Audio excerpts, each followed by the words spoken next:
너희들이 뭐 잘 있나 걱정이 좀 많았는데 세순 잘한 거 보니까 마음이 좀 한결 편해졌어. 나는 잘 있으니까 너희들도 그곳에서 행복하게 살았으면 좋겠다.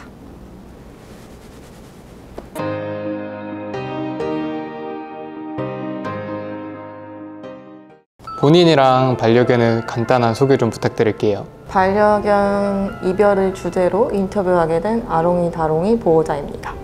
반려견 품종이랑 반려견들 간의 관계는 어떻게 될까요? 아롱이랑 다롱이는 엄마랑 딸 사이고요. 둘 다 말티즈고 아롱이는 15살, 다롱이는 12살이었어요. 3살 차이네요. 네네. 그 두 마리의 반려견을 비슷한 시기에 보내셨는데 당시 상황이 어떻게 됐는지 좀 설명해 주실 수 있나요? 먼저 떠난 건 이제 다롱이고요. 이틀 뒤에 이제 아롱이가 떠나게 됐어요. 다롱이 같은 경우에는 이미 암이 좀 많이 전이된 상태여서 마지막 갈 때 이제 안락사를 할 생각 정도로 정말 이제 상태가 안 좋았어요. 스스로 밥을 먹지도 않았고, 그래서 주사기로 간급도 하고 뭐 배변이랑 뭐 소변도 이제 사지마비가 와서 스스로 누울 수 없는 상태였어요. 이 아이를 그냥 보내줘야 하나 이런 생각을 했었는데, 이제 새벽에 이제 저희 가족들 다 있을 때 조용히 자다가 갔고요. 그리고 아롱이 같은 경우에는 다롱이가 갔을 때부터 얘도 가겠구나 약간 그런 느낌은 있었어요. 너무 호흡이 안 좋아서 원래 심장병을 이제 5년 정도 앓았던 아이라서 기다렸다 보니까 이제 이틀 뒤에 가더라고요. 근데 아롱이 같은 경우에는 사실 좀 힘겹게 갔어요. 다롱이는 이제 조용히 자다가 갔다면 아롱이는 심정지가 한 3번 정도 왔었거든요. 심정지가 처음 왔을 때 엄마랑 뭐 심폐소생술을 해보자. 근데 이게 사실 될 줄 몰랐어요.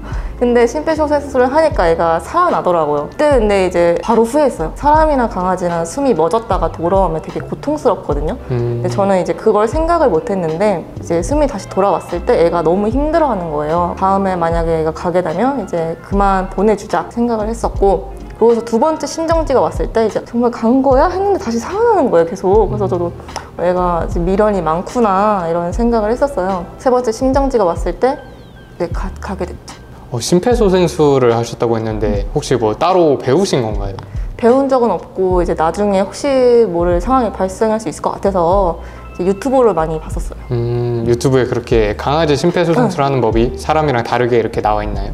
그쵸. 심장이 이제 위로 향하게 해서 누워서 이제 심폐소생술을 하고 그다음에 코에 바람을 넣고 이제 그런 식으로 하는데, 사실 저도 뭐 제대로 본 건 아니라서 그냥 얼추 했는데 이게 되긴 되더라고요. 그러면 다롱이가 먼저 무지개 다리를 건너고 네.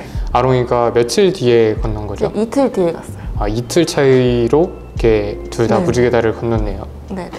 혹시 그때 심정을 말씀하시잖아요. 다롱이 같은 경우에는 이제 조용히 자다가 갔으면 하는 바람이 있었어요. 워낙 아팠으니까. 근데 다행히 이제 다롱이는 이제 그렇게 갔고, 아롱이 같은 경우에 좀 이제 힘겹게 가다 보니까 여운이 좀 많이 남았었죠. 혹시 다롱이가 그 무지개 다리를 건너는 날에 특별히 나타난 징후라든가 이런 게 있었나요? 3주 전부터 이제 눈에 보였어요. 일단은 이제 음식을 아예 안 먹고요. 2주차 됐을 때 점점 상태가 안 좋아지는 게 보였어요. 예를 들어서 뭐 눈도 갑자기 안 보이거나 뭐 호흡도 더 안 좋아지고, 제일 큰 건 호흡이었던 것 같아요. 호흡이 달라져. 그러고서 이제 일주일 남았을 때 이제 정말 가겠구나 싶었죠. 처음 만났던 날의 기억을 혹시 말씀해 주실 수 있나요?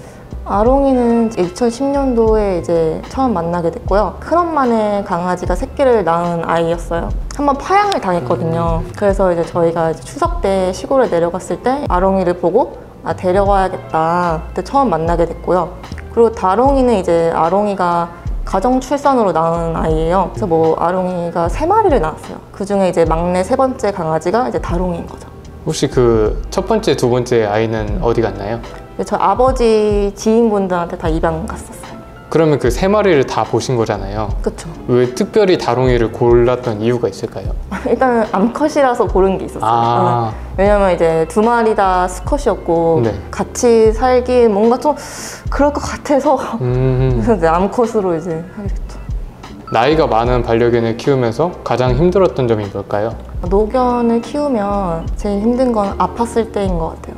처음에도 이제 아롱이도 한 10살 때 이제 심장병을 발견했었고요. 케이스에 따라서 6개월 버티다 가는 아이도 있고 뭐 몇 년을 살다 가는 아이도 있는데, 처음으로 이제 불치병이고 평생 약을 먹어야 된다, 뭐 케어를 받아야 된다는 그런 생각에서 이제 좀 무서웠던 게 있었죠. 아롱이는 심장병을 5년 정도 견뎠었고, 다롱이 같은 경우에는 심장병을 앓다가 추가적으로 암을 발견했었어요. 그때 이제 힘들었던 것 같아요. 왜냐면 기존에 이제 한 마리가 아팠다가 두 마리가 아픈 상태에서 더 많은 시간도 비용도 들잖아요. 근데 그 상황에서 더 손쓸 수 없는 질병을 발견했다. 그때 이제 무너지죠, 마음이. 아롱이, 다롱이가 많이 아팠었는데 네. 병원비가 얼마 정도 나왔을까요? 매달 이제 약값이 드는 거는 30만 원 정도? 뭐 엑스레이나 심장 초음파 같은 이제 비용이 많이 드는 걸 한다면 뭐 월 50도 나갔었죠. 아무래도 의료보험 같은 게 없으니까. 제가 다녔던 병원은 심장 초음파가 8만 원이었어요. 아, 그리고 엑스레이가 뭐 3만 원, 뭐 약값까지 하면 이제 기본 30만 원 넘는 거죠. 혹시 아롱이, 다롱이를 키우면서 후회했던 적이 있나요? 후회한 적은 없고 선택에 있어서 후회는 했던 것 같아요. 뭐 조금 더 병원에서 뭘 했더라면 뭐 더 오래 살았을까. 그리고 다롱이 같은 경우에는 저희가 호스피스를 정했기 때문에 만약에 호스피스를 하지 않고 뭐 계속 뭐 항암 치료라든지 병원에 내원했더라면 뭐 몇 개월 더 살지 않았을까? 그런 후회는 요즘 좀 들고 있어요. 근데 사람도 그렇고 그 항암 치료를 하는 게 힘들다고 하더라고요. 그렇죠. 항암 치료도 힘들고 이제 호스피스도 나름의 이제 고충이 있죠. 어떻게 보면은 그게 되게 아이들을 존중하고 편하게 보낼 수 있었던 것 같아요. 뭐 제 친구 강아지는 끝까지 항암 치료를 하다 갔었는데 과정이라든지 비용을 들었을 때 저는 전혀 이제 엄두가 안 났거든요. 그때 이제 저는 그 얘기를 듣고 우리 다롱이는 남은 생 집에서 편하게 지내고 맛있는 거 먹고 가족들이랑 함께 있자 그렇게 결정했었죠. 그것 때문에 이제 회사를 퇴사를 하고 1년 정도 쉬었었죠. 아, 그 직전 회사를 퇴사하시고 1년 정도를 아롱이, 다롱이랑 네. 추억을 만들어 주신 거네요. 네네. 1년이라는 생활이 뭐 저는 짧은데 강아지는 길잖아요. 그 그쵸. 시간이 다르기 때문에 이제 그 정도는 이제 감수하고 이제 그만뒀었죠. 대단한 것 같습니다. 혹시 아이들이 꿈에 나온 적도 있을까요? 딱 한 번 있었어요. 다롱이가 나왔거든요. 애들을 화분장을 했었어요. 좀 무서웠던 게 제가 식물을 정말 못 키워요. 네. 처음으로 이제 화분장한 이제 아이들 화분에 물을 주는데 얼마나 줘야 되는지 그걸 가늠이 안 가는 거예요. 그래서 제가 페트병 500ml 기준으로 반 정도 줬어요. 그게 계속 트라우마로 남았나 봐요, 뭐가. 근데 그게 이제 꿈으로 그날 그 다롱이 화분장한 화분에서 밑에 물이 막 흘러 넘치는 거예요. 어떡하지 근데 옆에 다롱이가 하얗게 진짜 천사처럼 빛이 나면서 저를 이렇게 쳐다보고 있는 거예요. 그때 이제 무서워 죽겠는데 엄마한테 이제 물을 많이 줬나 봐 어떡해 하는데 다행히 잘 있어요, 화분은.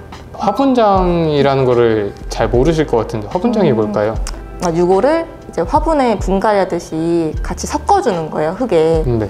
그래서 이제 화분을 키우는 건데 강아지들은 장례 절차가 보통 어떻게 될까요? 장례 업체가 따로 있어요. 반려동물 장례 지도사랑 이제 상담을 진행하게 돼요. 뭐 기본적인 서비스가 있고 아니면 뭐 고급 수의라던가 뭐 오동나무 관 뭐 또 제작하는 방법에 따라서 비용이 다르기 때문에 상담을 통해서 자기한테 맞는 이제 장례 서비스를 이용하면 되고요.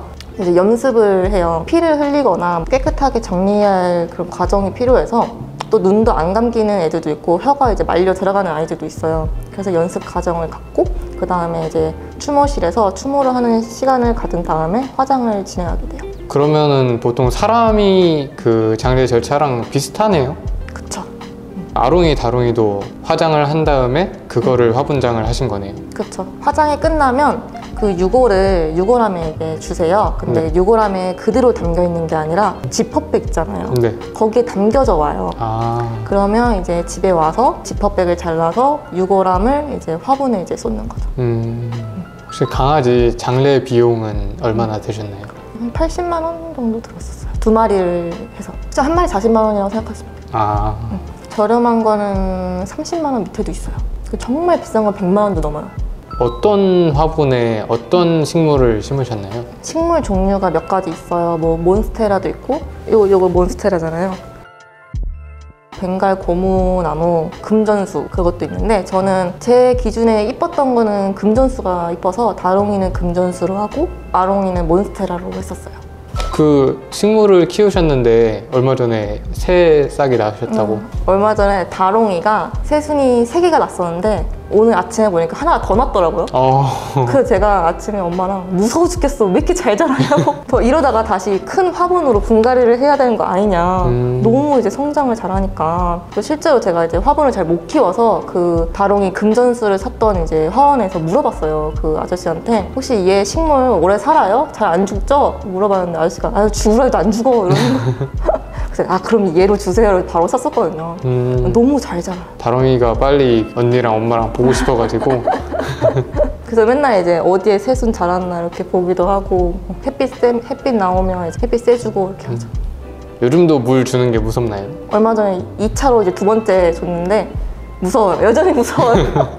그래서 많이 준 것 같고 계속 그렇더라고요. 편하게 지내고 있어요. 아롱이랑 다롱이에게 한마디 부탁드릴게요. 너희들이 뭐 잘 있나 걱정이 좀 많았는데 새순 자란 거 보니까 마음이 좀 한결 편해졌어. 나는 잘 있으니까 너희들도 그곳에서 행복하게 살았으면 좋겠다. 오늘 인터뷰 감사합니다.